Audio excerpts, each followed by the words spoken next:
Dans cet épisode, nous nous promènerons dans la ville d'O de Yidu, découvrirons les exploits d'un prodige de la dynastie Qing, remonterons 500 millions d'années en arrière, rencontrerons un homme orchestre et goûterons à la cuisine de la minorité ethnique Tudia. Suivez-nous pour ce premier des 2 épisodes sur Yidu.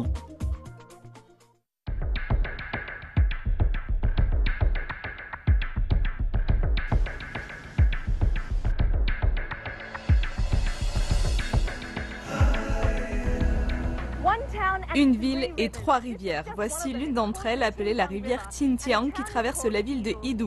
L'eau est donc un élément clé de la ville qui s'est développé grâce à elle.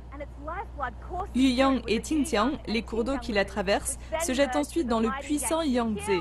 Ici, vous pouvez vous imprégner de cette riche et unique culture au bord des rivières et de l'histoire de la ville. Ce n'est que le premier des 2 épisodes sur Yidu, alors grimpez à bord et rejoignez-moi. Je m'appelle Joey et vous regardez Carnet de route. Yidu est situé dans le sud-ouest du Hubei, une province du centre de la Chine.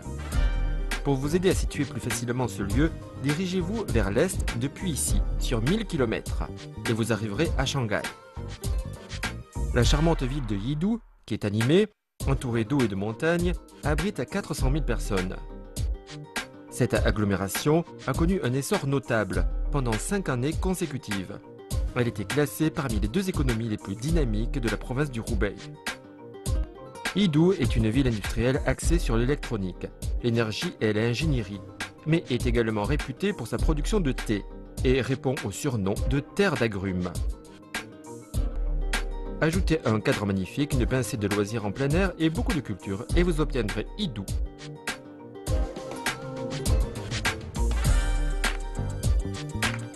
Le pavillon Redian est la première étape de Jui, sur les rives de la rivière Xinjiang. Elle pourrait chercher de l'ombre, mais en plein cœur de l'été avec une forte humidité et des températures autour de 40 degrés, être sous l'ombre ou pas revient quasiment au même.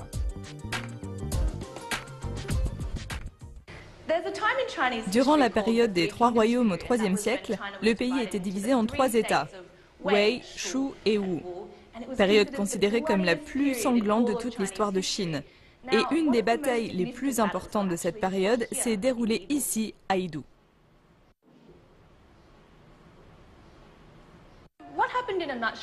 En résumé, le chef du royaume de Shu, Liu Bei, a voulu venger la mort de son frère juré en déclarant la guerre au royaume voisin, le royaume de Wu, qui avait perpétré l'assassinat. Et même si le royaume de Wu a subi des pertes au début, ils ont réussi à renverser la situation. Ils ont mené une contre-attaque et ont brûlé une grande partie du camp des Shu, remportant ainsi une victoire décisive. Quant à Liu Bei, il n'a pas eu la vengeance qu'il voulait, mais il nous a laissé une histoire vraiment épique à raconter.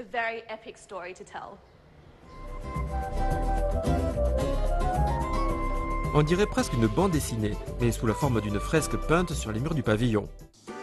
C'est encore mieux que les manuels d'histoire, non? En tout cas, ça c'était il y a 1800 ans. Et la vie ici aujourd'hui est exactement le contraire de ce qu'elle était à cette période marquée par l'instabilité. Prochaine étape, un autre site touristique à ne pas manquer sur les rives du Xinjiang, l'ancienne demeure d'un brillant lettré né ici. Construit en 1840, ce domaine qui vaut le détour s'étend sur plus de 3 km². Voici la résidence dans laquelle a vécu Yang Shujing, un écrivain prolifique, et beaucoup de ses œuvres sont exposées ici. La plus célèbre d'entre elles fut peut-être son exposé sur les cours d'eau. Une œuvre en 40 volumes contenant respectivement plus de 2 millions de caractères. Loin du tumulte, voici un labyrinthe de 150 ans construit dans le style traditionnel Han de l'époque, où les œuvres imprimées de Yang Shujing sont exposées, ainsi que celles écrites à la main, car il fut un excellent calligraphe.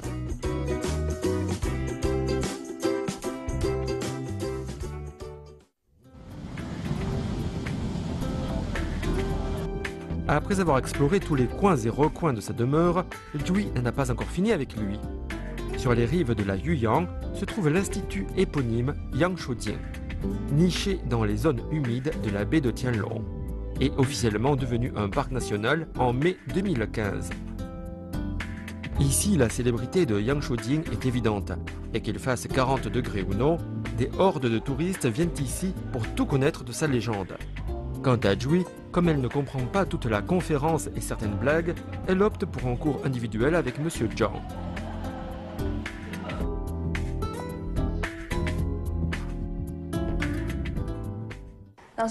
Qui était exactement Yang Shojing? Yang Shojing était originaire de Yidou. C'était un érudit géographe et bibliophile. Sa collection de livres comptait 400 000 ouvrages à sa mort. Et il en a fait don au pays. Au sein de cette collection, on compte 30 000 pièces originales rares. D'autres ouvrages sont des copies. Donc, chaque livre a une valeur inestimable. Yang Shojing était également un calligraphe renommé, notamment au Japon, où il est considéré comme le père de la théorie de la calligraphie moderne. Aujourd'hui, un calligraphe de Yidou, Liao Guangrong, est à l'Institut où il a rejoint d'autres collègues. Ce calligraphe est connu pour réussir à très bien imiter le style unique de Yang Shojing.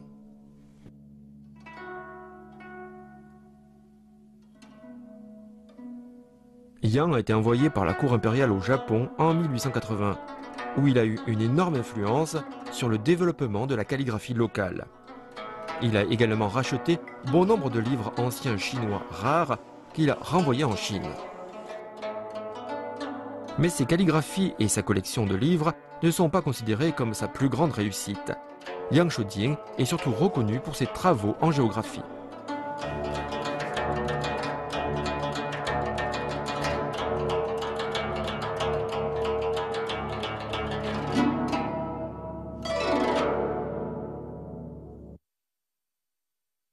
Au milieu des années 1950, Mao Tse-tung voulait à cette époque lire les 24 histoires pour découvrir l'histoire et la géographie de la Chine ancienne. C'est alors qu'un chercheur appelé Tan Xinxiang a recommandé le travail de Yang Shojing au président Mao, car Yang Shojing avait compilé une histoire condensée de la Chine. Mao fut ravi et suggéra de publier une meilleure version de cette compilation, toujours en gardant comme référence les recherches effectuées par Yang Shojing. C'est M. Tan qui dirigea l'équipe éditoriale. Et une fois le travail achevé, il déclara que ce projet avait notamment été rendu possible grâce aux travaux remarquables effectués par Yang Shojing. C'est ce dernier qui, en posant de solides fondements, a permis tous les travaux de recherche qui s'en sont suivis ultérieurement.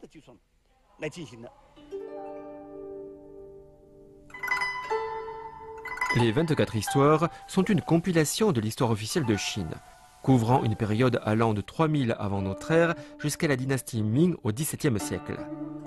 Les textes ont été rassemblés et édités dans 3213 volumes contenant 40 millions de mots. Vous pouvez donc imaginer le soulagement de pouvoir étudier la version abrégée. En attendant, Jui tombe sur un temple construit sur les rives de la rivière Yuyang. C'est l'endroit idéal pour un sanctuaire taoïste, doux, vert et serein. Que vous soyez un maître kung-fu ou que vous ayez vu Jackie Chan à la télé, vous avez été initié au taoïsme. Les arts martiaux et le tai chi sont des pratiques taoïstes. Et le concept yin-yang est un symbole taoïste, mais pas uniquement. Alors, au fait, qu'est-ce que le taoïsme? C'est plutôt difficile à définir.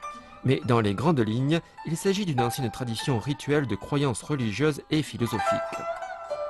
Certains disent que ses fondements remontent au IVe siècle avant notre ère, mais tous s'accordent sur le fait qu'il est profondément enraciné dans la culture chinoise.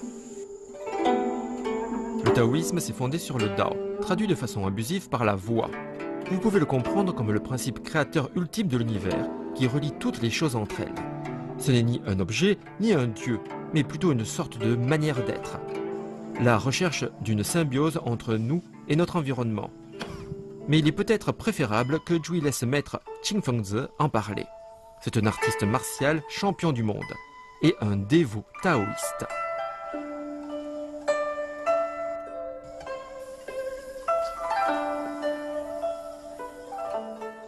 Je vais vous montrer les alentours.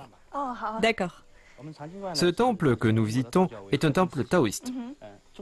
Le taoïsme est né en Chine et son histoire est très longue. L'une des idées fondatrices de cette philosophie est la gratitude. Par exemple, la piété filiale est issue du taoïsme et suggère que les enfants doivent respecter leurs parents. Il existe également le principe de Tuanshan, qui consiste à convaincre autrui de faire le bien autour de lui. Ainsi, l'homme, qui est le plus intelligent sur la Terre, doit faire preuve d'empathie pour tous les autres êtres vivants, raison pour laquelle les adeptes appliquent le concept de Tianren Heyi, qui met l'accent sur l'harmonie entre l'homme et la nature. Les taoïstes doivent respecter la nature et développer une éthique vertueuse. Tianren Heyi signifie littéralement l'union de l'homme avec la nature. Et regardez autour de Zhui, elle est vraiment dans un paradis terrestre. Sauf qu'il fait 20 degrés au-delà du supportable. Tout est si beau et paisible ici. Je peux vraiment ressentir le taoïsme en action. Vous savez, un des principes du taoïsme est d'atteindre l'union ou l'équilibre avec la nature. Et je pense qu'une grande partie de tout cela vient du non-agir, c'est-à-dire laisser les choses suivre leur cours. Et je crois que c'est ce que je suis en train de faire en ce moment en me laissant emporter par le courant. Et s'il y avait la clim et de la nourriture sur le bateau, je pourrais rester ici une semaine de plus.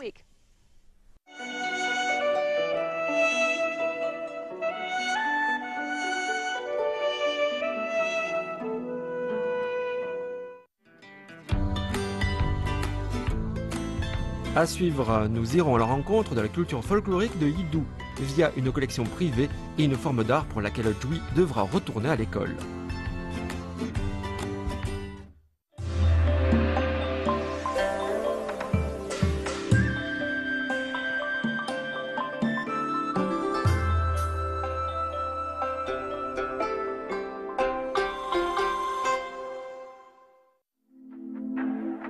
Notre prochaine destination à Yidou est un village construit récemment, d'après la culture locale traditionnelle. Il s'appelle Hongchun, qui signifie le printemps rouge.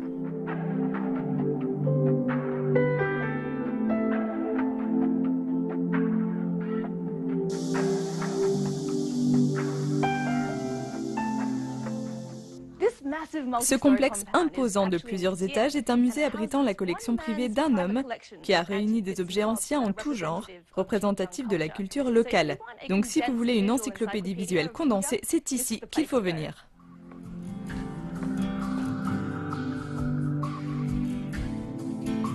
Même si Yidou est situé sur les rives de 3 rivières, c'est surtout la rivière principale qui traverse la ville, Qingjia, qui a permis à la région de prospérer. Ce musée fait partie d'un groupe de bâtiments nouvellement construits, d'après les styles authentiques des dynasties Ming et Qing, et cela en vue d'attirer les touristes.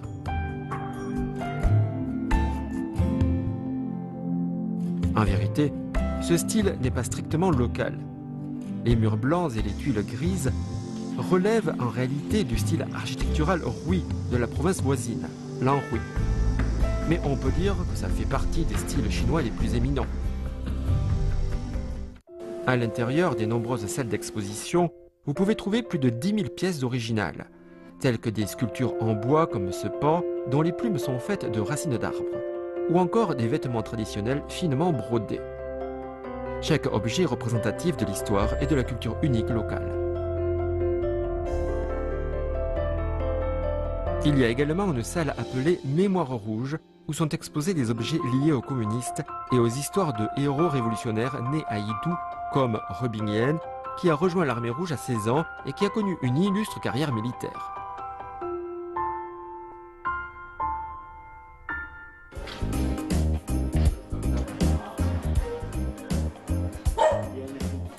Une des choses que Zhui préfère quand elle voyage en Chine, c'est de se promener au hasard dans les quartiers les plus ordinaires pour se faire une idée de la vie quotidienne, car elle ne sait jamais ce sur quoi elle va tomber. Première découverte.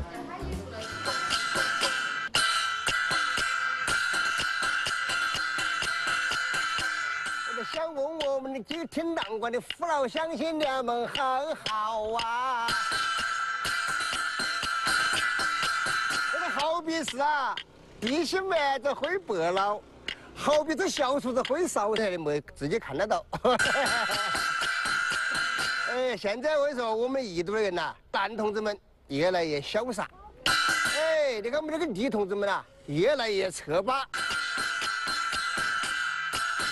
俗话说啊，那是天上九头鸟，地下胡白老。我们异度啊，是人杰地灵，物化天宝。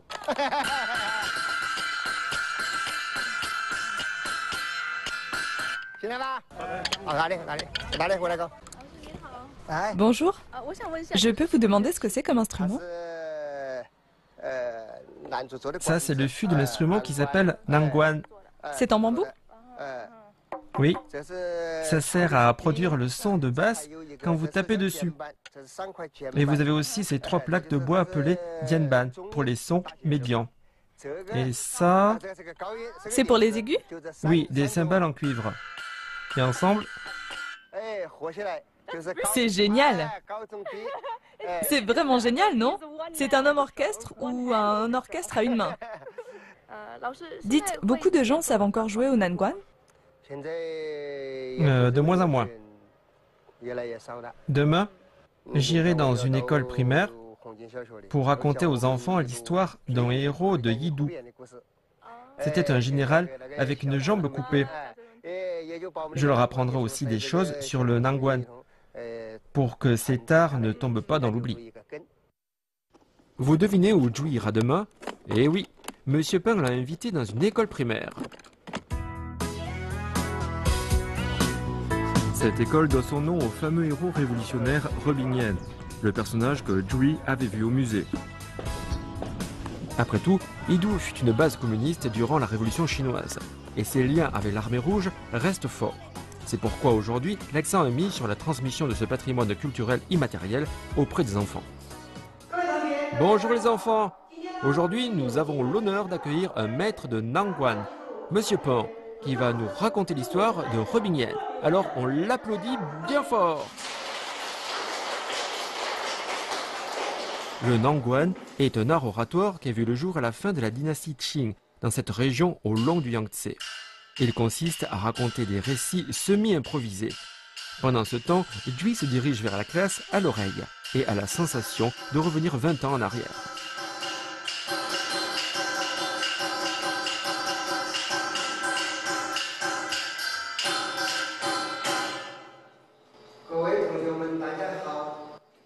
On dirait presque du rap impérial chinois, avec une attention spéciale apportée aux expressions faciales et à l'interaction émotionnelle avec le public. Est-ce que je vous raconte l'histoire de grand-père Robin? Oui!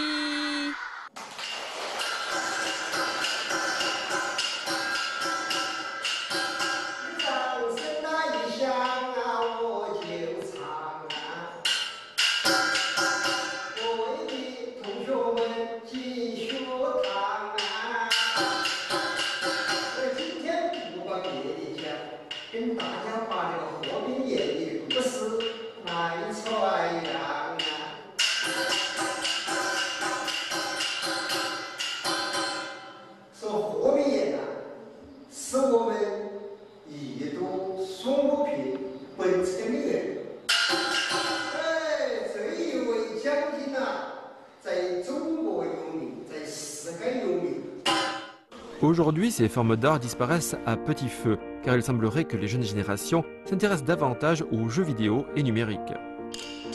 Quelque peu touché par cette scène, Zhui essaie d'imaginer ce que Monsieur Peng ressent en ce moment et se demande ce que Yidou a encore à offrir.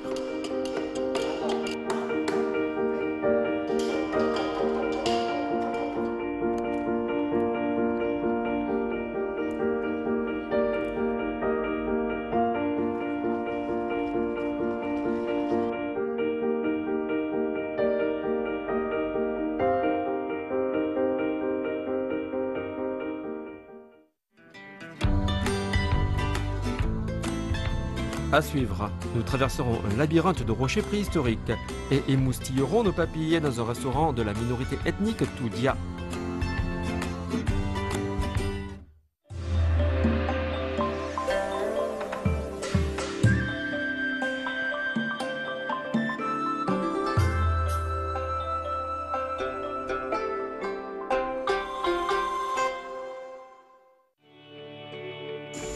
À environ 20 km au sud-ouest du centre-ville de Yidou se trouve un endroit intrigant aux allures un peu extraterrestres.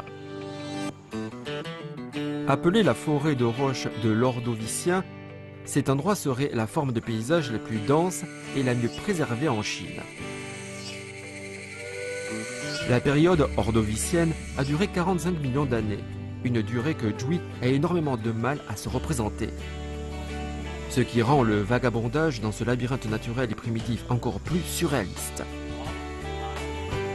À cette époque, une surface beaucoup plus importante de la Terre était immergée, d'où le nombre important d'invertébrés marins. De plus, en raison de la forte concentration de dioxyde de carbone dans l'atmosphère, la température était beaucoup plus élevée, chose que Zhui ne préfère même pas imaginer. En fait, au début de la période ordovicienne, on estime que les températures moyennes des mers et océans s'élevaient à 45 degrés, soit quasiment la température actuelle entre ces rochers. Suffocant, mais pas moins intéressant.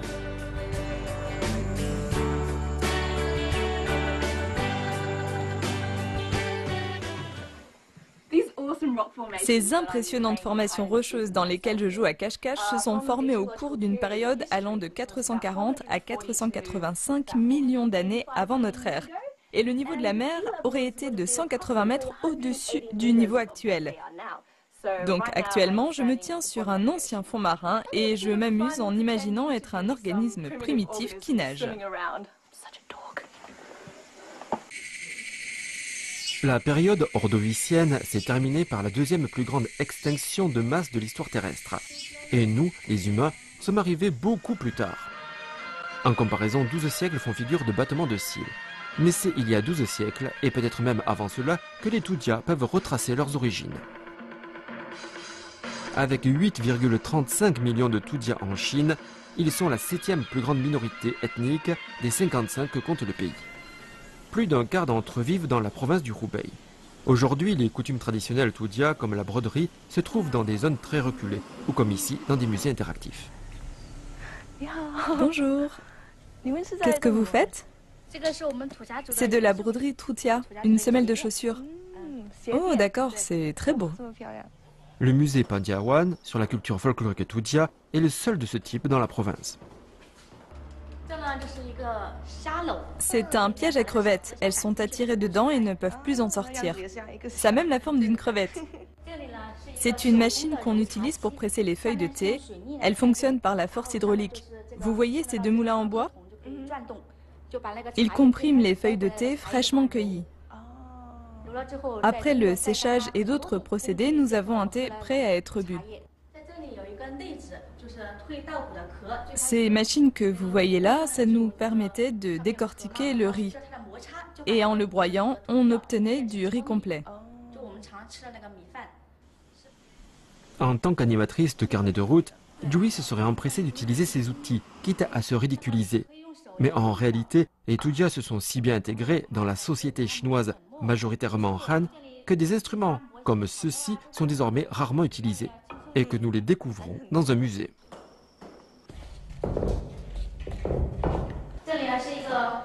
C'est un métier à tisser pour transformer le coton en fil.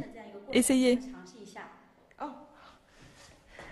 Tenez le coton d'une main, la poignée de l'autre et tournez-le comme ça. Vous voyez, le fil s'enroule autour de la roue.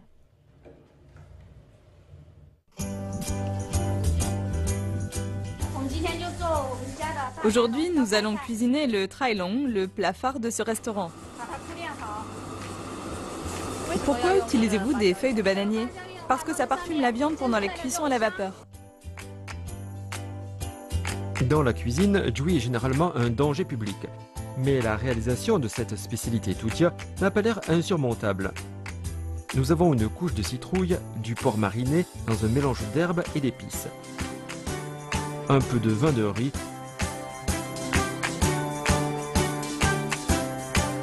Le tout saupoudré de farine de maïs. La caractéristique de la cuisine Tudia, c'est l'aigre et l'épicé. Et ils adorent leurs cornichons, choux et viande en saumure, que l'on déguste en accompagnement du plat principal comme le tailong.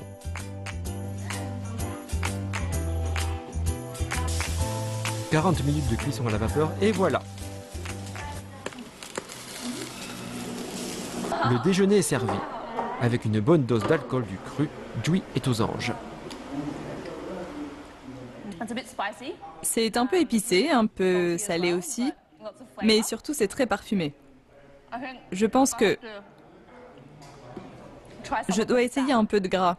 C'est le meilleur morceau, non? Santé!